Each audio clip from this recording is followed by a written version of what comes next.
Meu nome é Ilana, seja bem-vindo ao meu canal. Hoje nós vamos conversar um pouquinho sobre o livro de Ruth. Se você ainda não sabe, aqui no canal eu tô fazendo um quadro semanal em que eu faço pequenos resumos dos livros da Bíblia. Então nós já temos livros de resumo de Gênesis, Êxodo, Levítico, Números, Deuteronômio, Josué e Juízes e hoje o livro de Ruth. O livro de Ruth é um livro assim bem pequenininho, são 4 capítulos só, em menos de 1 hora você lê tranquilamente. É um livro bem gostosinho assim de se ler, porque é como se fosse uma história assim de romance, é bem legal. Então vamos lá, no primeiro capítulo do livro de Ruth conta ali uma ambientação, o que está acontecendo, né? Então o livro de Ruth explica quem é Ruth e fala um pouquinho sobre cada um deles. Então Elimeleque era um homem que morava em Belém, Judá, e devido à fome do local, né, ele resolveu sair daquele local, da terra dele, e ir para uma outra terra habitar onde tivesse mais fartura. E ele era casado com Noemi e tinha 2 filhos, Malom e Quilion. E aí ele vai habitar na terra de Moabe, e lá em Moabe seus filhos se casam. Malom e Quilion se casam com Orfa e com Ruth. Elimeleque faleceu e Noemi se manteve no mesmo local com as suas noras e com seus filhos. Porém, depois de um tempo, seus 2 filhos faleceram. Então Noemi ficou sozinha com Ruth e com Orfa, que eram as suas noras. Naquele tempo, a pessoa ser viúva era um pouquinho diferente de hoje em dia. Todo o sustento familiar vinha do homem. O homem era o responsável pelo sustento da família.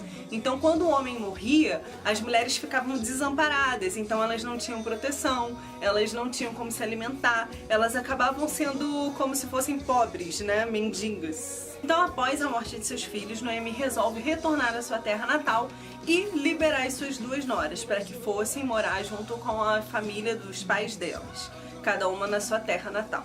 Porém, a ligação que havia entre Noemi e suas noras era muito grande. Então, na verdade, nenhuma das 2 noras queriam deixar Noemi sozinha. Então, elas ficam insistindo ali que elas iam ficar com Noemi, porém, Noemi manda mesmo elas de volta para casa, fala que ela não tem condição de sustentar. E aí Orfa, né, que é uma das noras dela, com muito pesar, chorou muito, mas se despediu de Noemi e retornou para sua terra natal. Porém, Ruth não. Ruth fez uma aliança com Noemi e resolveu ficar com Noemi, independente das circunstâncias. E isso acontece, essa aliança é formada com as palavras de Ruth no capítulo 1, nos versículos 16 e 17, que são os mais conhecidos do livro de Ruth. Provavelmente você já ouviu alguma vez na sua vida, né, seja em casamento ou qualquer coisa parecida, que são aqueles versículos assim, que Ruth fala para Noemi: não me enches para que te deixe ou me afaste de ti, pois onde quer que tu fores, irei eu, onde quer que tu pousares à noite, ali pousarei eu, o teu povo é o meu povo, o teu Deus é o meu Deus, onde você morrer, ali eu também serei sepultada, e assim me faça o Senhor e outro tanto, se outra coisa que não a morte vier a me afastar de ti. E ali elas firmam uma aliança e partem para a terra de Noemi, que é Belém. Chegando em Belém, as pessoas reconheceram Noemi e ficaram felizes com a presença dela, porém Noemi diz que o nome dela não era mais Noemi, porque Noemi significa feliz, e na verdade pedem para as pessoas chamarem ela de Mara, que significa amargurada, triste. Noemi estava assim vivendo um período muito depressivo mesmo, né? Afinal tinha perdido seu marido e seus 2 filhos, né? Não é pra menos. E ali naquela terra, para se sustentar, Ruth resolve ir de vinha em vinha, de plantação em plantação, para colher. Isso era uma prática muito comum daquela época, em que as pessoas pobres, né, as viúvas, as pessoas que não tinham como se alimentar, os senhores das vinhas tinham as plantações e seus funcionários passavam catando, né, os grãos e sempre deixavam um pouquinho no chão, um pouquinho em alguns ramos, para que depois uma outra pessoa pudesse, né, uma pessoa pobre pudesse passar ali e pegar e ter com que isso se sustentar. Ruth faz isso, ela vai até a vinha plantação, elas começam a ir de plantação em plantação para poder pegar esses grãos e acaba caindo na vinha de Boaz. E Boaz era um homem que era parente distante de Noemi, e Boaz conhecendo a história de Ruth, ele tenta ajudar ela, né, coloca ela junto com as mulheres que trabalhavam para ele e fala para o pessoal deixar mesmo um pouco para ela poder ter o que comer. Então a Ruth, ela catava bastante espigas, se sustentava daquilo ali, né, a ela e a Noemi. E Noemi trabalhou, né, na vinha de Boaz, colheu na vinha de Boaz, durante toda a plantação, durante toda a colheita de trigo e de cevada, que durou mais ou menos uns 2 meses. Passando esse período, não sabendo mais como se sustentar, aí já é o capítulo 3 de Ruth, Noemi dá um conselho a Ruth, pede que ela faça algo que pra mim sempre foi estranho de entender, eu tive que pesquisar, estudar para poder entender por que isso aconteceu. Noemi pede para que Ruth vá até Boaz um dia que ele estivesse na vinha até tarde e acabasse dormindo por lá mesmo. E aí, enquanto ele dormisse, a Ruth aparecesse, né? No caso, ela estaria escondida antes, e ela aparecesse, deitasse aos pés de Boaz e se cobrisse com a colcha dele. E assim Ruth faz. Durante a noite, com Boaz dormindo, ela vai lá e se deita nos pés de Boaz e se cobre com a colcha dele. Na verdade, a Ruth fez aquilo ali como uma metáfora, uma forma de pedir a ele cobertura.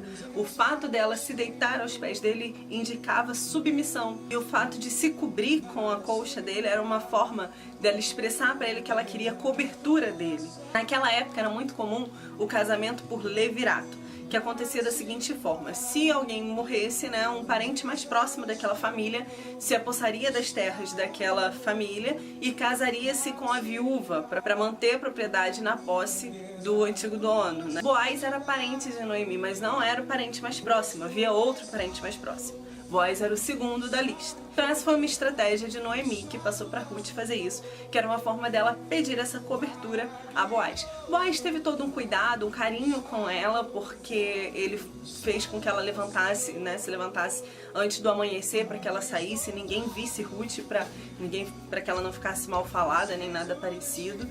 E aí no dia seguinte já Boaz seguiu atrás de toda a burocracia para poder fazer, né, o pedido para se casar com Ruth. Então Boaz foi até o parente mais próximo, falou com ele do direito dele de adquirir as terras de Noemi, de se casar com Ruth. E o parente, até então, quando era só a parte das terras, ele até quis. Ele falou, não, beleza, eu vou comprar as terras. Depois que ele soube de Ruth, falou que teria que casar com Ruth, então ele já não quis. Ele falou, não, não quero não. Então Boaz faz ali, né, diante de 10 testemunhas, ele firma um pacto com aquele homem, que ele abriu mão do direito dele de se casar com Ruth, adquirir as terras e passa esse direito para Boaz. Então no capítulo 4 isso tudo acontece e Boaz, após isso, se casa com Ruth. Boaz assume as terras dela e se casa com Ruth e mantém, obviamente, Ruth e Noemi. Boaz já era um homem bem mais velho e é interessante ver que do filho deles dois, de Boaz e Ruth, né, o filho deles foi Obed, e Obed foi pai de Jessé, que Jessé foi pai de Davi, que a gente conhece a história, né, do rei Davi.